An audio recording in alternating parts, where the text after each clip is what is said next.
हुई है उसके हिसाब से टेसरान पिंजवार ये एक 13 बटालियन का आरक्षक है और रलिया का निवासी है। इसने अपनी सर्विस इंसास राइफल से 2 लोगों के ऊपर गोली चलाई है।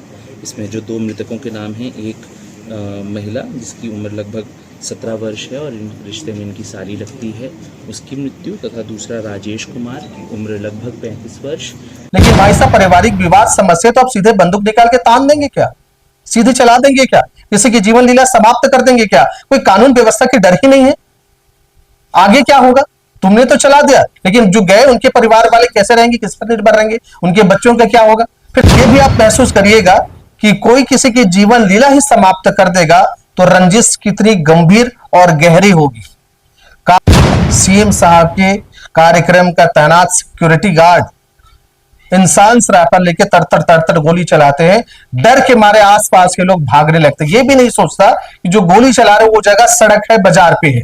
जांजगीर चांपा के क्षेत्र में जिस तरीके से सरपंच और उप सरपंच के लेकर जो विवाद हुआ, गुमशुदा का मामला आया, फिर महानदी में उनकी लाश और गाड़ी मिली, और उसके बाद जो खुलासा हुआ सो अलग, वो हम इस वीडियो में जरूर चर्चा करेंगे।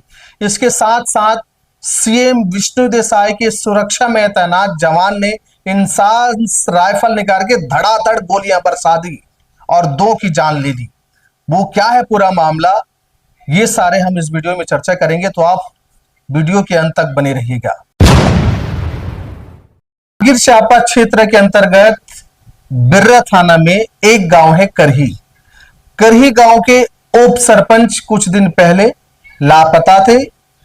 इंसान गुमशुदा के रिपोर्ट दर्ज कराए थे, लेकिन उसके बाद महानदी में, उफनते महानदी में उनकी लाश मिल गई और वो पल्सर गाड़ी भी मिल गया, और वो 9 आरोपी भी मिल गए जिन्होंने घटना को अंजाम दिया है। पूरा मामला आपके सामने है। इसमें बताया गया कि 6 सितंबर की घटना है। सरपंच और उनके अपना अजीज दोस्त मिलके प्लान करते हैं, और प्लान के तहत वो फोन करते हैं उप सरपंच को कि मीटिंग है, कुछ चर्चा करनी है, हमारे घर आइए। उप सरपंच उनके घर जाते हैं, वहां बढ़िया पार्टी जमाते हैं, पीते हैं, और पीने के बाद सरपंच जो है, यानी सरपंच पति असल में वो है, वो सरपंच पति अपने 2 दोस्त को आदेश करते हैं और फिर 2 लोग गमछा डाल के दोनों तरफ के रस्सी खींच के गला घोंट के उनका देह अवसान कर देते हैं। दोस्तों, भयानक मंजर और घटना की प्लान देखिएगा। बिल्कुल एक नया तरीका, एक नई चीजें क्या करते हैं और कौन है, हम नाम सहित बताते हैं। 6 सितंबर को रात्रि को लगभग 9 बजे के आसपास फोन करके बुलाते हैं। वो पहुंचता है, घर में बता के जाता है। उप सरपंच जिनका नाम महेंद्र बघेल है, वो अपने परिवार वालों को बता के जाते हैं, पिता को बता के जाते हैं कि मीटिंग की कुछ चर्चाएं होनी है, इसलिए सरपंच पति मुझे बुला रहे हैं। घर वाले कहते हैं जल्दी आना, बोले आप चिंता मत करिए, और वो चले जाते हैं।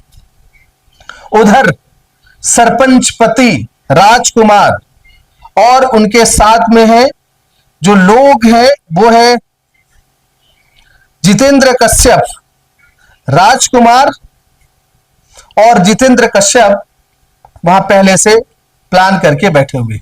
जब वो पहुंचते हैं तो घर नहीं पहुंचते, बल्कि एक प्राथमिक स्कूल के पास बैठते हैं, चर्चा करते हैं, और फिर क्या था, दारू निकालते हैं और पीते हैं, चढ़ती है नशा। उस बीच में जो सरपंच पति है राजकुमार, वो अपने और दोस्त को इशारा करते हैं, वो समझाते हैं, बताते हैं। क्या कहते हैं और किसको कहते हैं, सुनिए। जितेंद्र कश्यप भास्कर मांझी को, और इशारा करने के बाद क्या होता है, गमछे से उनके गले घोट देते हैं। जब उनकी जीवन थम जाती है, सांसें थम जाती है, तब वो अपने भाई को, जिनका नाम राजेंद्र है, उनको वो बताते हैं, फोन करते हैं, चर्चा करते हैं, और वो तुरंत एक अल्टो कार लेकर आते हैं।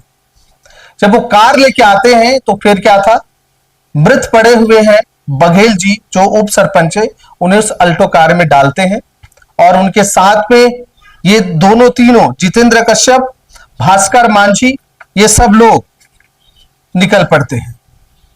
दोस्तों आगे चल देते हैं और महानदी, उफनते महानदी पर उसे फेंक देते हैं, इस अंदेशा से कि ये बह जाएगा, लाश नहीं मिलेगी और हम पकड़े नहीं जाएंगे, कुछ नहीं होगा।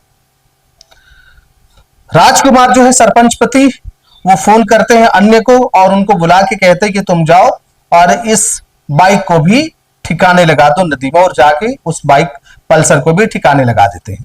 दिन बीतता है, रात को जब नहीं आते तो उनके परिवार वाले हड़बड़ाते हैं, ढूंढते हैं, कुछ नहीं पता चलता, तो दूसरे दिन थाना जाते हैं। पुलिस वाले जब विशेष ध्यान नहीं देते तो फिर चक्का जाम कर देते हैं, जोरदार प्रदर्शन करते हैं बिर्रा थाना में।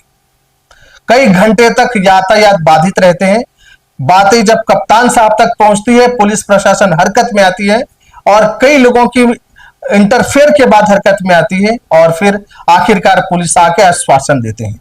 दोस्तों ड्रोन का सहारा लेते हैं और तमाम जो टीम है उनके सहारा लेने के बाद आखिरकार महानदी से उनकी लाश उप सरपंच की ढूंढ निकालते हैं और वो बाइक भी ढूंढ निकालते हैं। ठीक इसके बाद परिवार वाले के सामने जब आते हैं तो उनके मानो जमीन सरक गई हो पैर तले से, विश्वास नहीं होता कि उनका बेटा अब उनके सामने, उनके अब जीवन में नहीं वापस लौट के आएगा, नहीं रहा। पूछताछ में बताते हैं कि सरपंच पति से इनका अनबन था। पूरा मामला आपके सामने क्या है, कारण यह है कि लोगों का भी कहना है कि सरपंच पति और उप सरपंच के बीच में कई सालों की रंजिश है, पुरानी रंजिश भी है। क्या रंजिश है?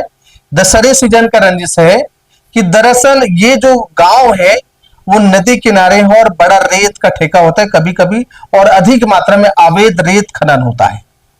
तो रेत को कमीशन को लेकर के लोगों का कहना है कि इस कमीशन के चलते, कमीशन के बंटवारे को लेकर के दोनों के बीच में पटती नहीं थी, बनती नहीं थी। दूसरी बातें आपको भी पता होगा कि सरपंच और उप सरपंच गांव में बहुत कम ऐसे गांव होंगे जहां मिल के चलते होंगे, नहीं तो उप सरपंच और सरपंच के बीच में वर्सेस होता है, हमेशा एक दूसरे के विरुद्ध खींचातानी होता है।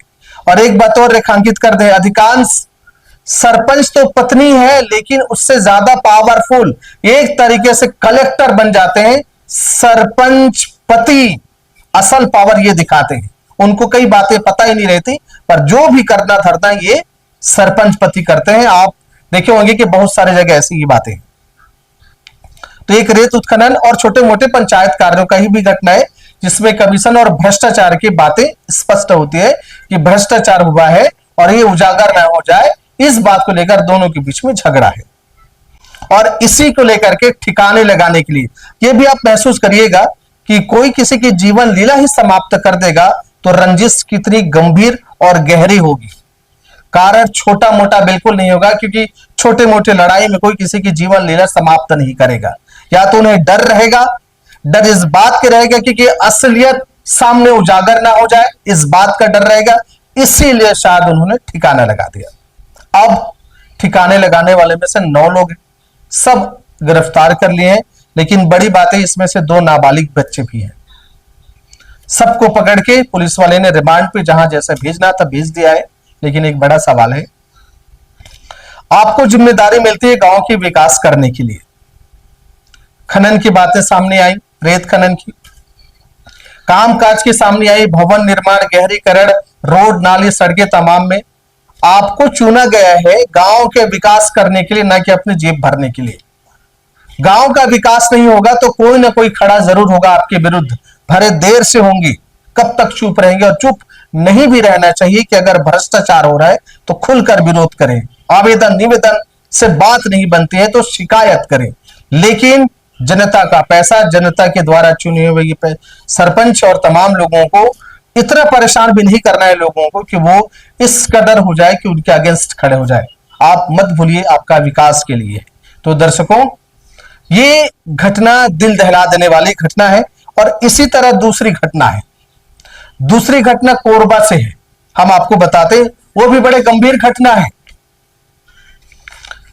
कोरबा में सीएम साहब का दौरा है, कार्यक्रम था उसके ही कार्यक्रम में एक सिक्योरिटी जवान तैनात कर दिए थे।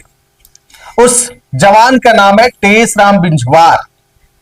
जवान है, इंसास राइफल पकड़ा हुआ है और ठसन से उसमें उनकी ड्यूटी होनी थी। सीएम साहब कुछ समय बाद आने थे, लेकिन पता नहीं इनके माथे पे क्या ठनका, ये राइफल उठाया और निकल पड़े रास्ते में। जब वो जा रहे थे रास्ते में, तभी दो लोग मिले, एक कहते हैं इनकी साली है और दूसरा इनका चाचा ससुर है। फिर क्या था, इस जवान ने बंदूक उठाया और तान दिया सीधे सीने पर और धड़ धड़ धड़ धड़ करके दो दो गोली दोनों के सीने में घुसा दिया। ऑन द स्पॉट दोनों की मृत्यु हो गई। सोचिए, जवान सीएम साहब के कार्यक्रम का तैनात सिक्योरिटी गार्ड इंसान राइफल लेके तड़तड़ तड़तड़ गोली चलाते हैं, डर के मारे आसपास के लोग भागने लगते हैं। ये भी नहीं सोचता कि जो गोली चला रहे वो जगह सड़क है, बाजार पे है, आसपास में भीड़ है। बताइए, तड़तड़ तड़ गोली की आवाजें और वो ढेर हो गए हैं। कुछ समय बाद सीएम साहब आते हैं। भाई अब ये क्या, चलाने के बाद तो जंगल की तरफ भागने के प्रयास करते हैं, लेकिन सीएम साहब आ रहे हैं। बातें वहां तक पहुंच गई, तमाम जो सेना, जो पुलिस फोर्स थे वो हरकत में आ गए, कप्तान, तमाम लोग, क्योंकि सीएम साहब आने थे। और इसलिए तत्काल कार्रवाई हुई, पकड़ ली गए उन्हें और पकड़ के फिर आगे कार्रवाई के लिए भेज दिए गए। लेकिन इसमें इसके बाद जो परिवार वाले, उन्होंने भी चक्का जाम करा। तुरंत ऐसा नहीं हुआ है, चक्का जाम करा, शोरगुल करा, मांगी हुई, तब जाके उन्होंने घेराबंदी करके पकड़ा है। लेकिन बड़ी बात यह है कि अब आपके दिमाग में भी आ रहा होगा कि भाई इन्होंने क्यों गोली चला दी। तो वहीं के जो पीड़ित परिवार है उनमें से एक का कहना है, साहब ऐसा है कि पहले साल भर 2 साल पहले मेरी बेटी की शादी उनसे हुई थी और दोनों के बीच बन नहीं रही थी। पीड़िता परिवार वाले ने आरोप लगाया इन पर कि अपनी ये बेटी के साथ ज्यादा मारपीट करता था। समाज में बैठकें हुई और तब भी समझाया गया, नहीं माना, तो बेटी और ये अलग अलग रहते हैं। शायद उसी का गुस्सा है, कुछ कहते हैं खसक गई थी दिमाग, कुछ कहते हैं कुछ और ना नहीं लिया हो। ये आरोप है सारी चीजें, लेकिन अब पकड़ दिया गया है। अब पूछताछ है, इसमें पुलिस स्पष्ट करेगी कि मेन कारण क्या है। तो मेन कारण निकल के यही आ रहा है कि पारिवारिक विवाद समस्या है। लेकिन भाई साहब, पारिवारिक विवाद समस्या तो आप सीधे बंदूक निकाल के तान देंगे क्या? सीधे चला देंगे क्या? किसी की जीवन लीला समाप्त कर देंगे क्या? कोई कानून व्यवस्था की डर ही नहीं है। आगे क्या होगा? तुमने तो चला दिया, लेकिन जो गए उनके परिवार वाले कैसे रहेंगे, किस पर निर्भर रहेंगे? उनके बच्चों का क्या होगा? फिर तुम्हारे जाने के बाद तुम्हारे घर वाले का क्या होगा? सोचिए जरा। जवान है, सुरक्षा गार्ड है, तैनात है, सीएफ के जवान है, उसने ऐसा घटना घट दी। तो ये घटना से पूरा प्रदेश हिल गया है और सबसे बड़ी सनसनीखेज मामला ये आपके सामने रहा है। तो आपको कैसा लगा? इस विषय में आप क्या सोचते हैं? क्राइम को लेकर के क्या सोचते हैं? बेहतर नागरिक होने के नाते आप अपना विचार जरूर कमेंट बॉक्स में कमेंट करिएगा। अच्छा लगे तो निश्चित तौर पे सब्सक्राइब करके हमारा मनोबल हमारा बढ़ाइएगा।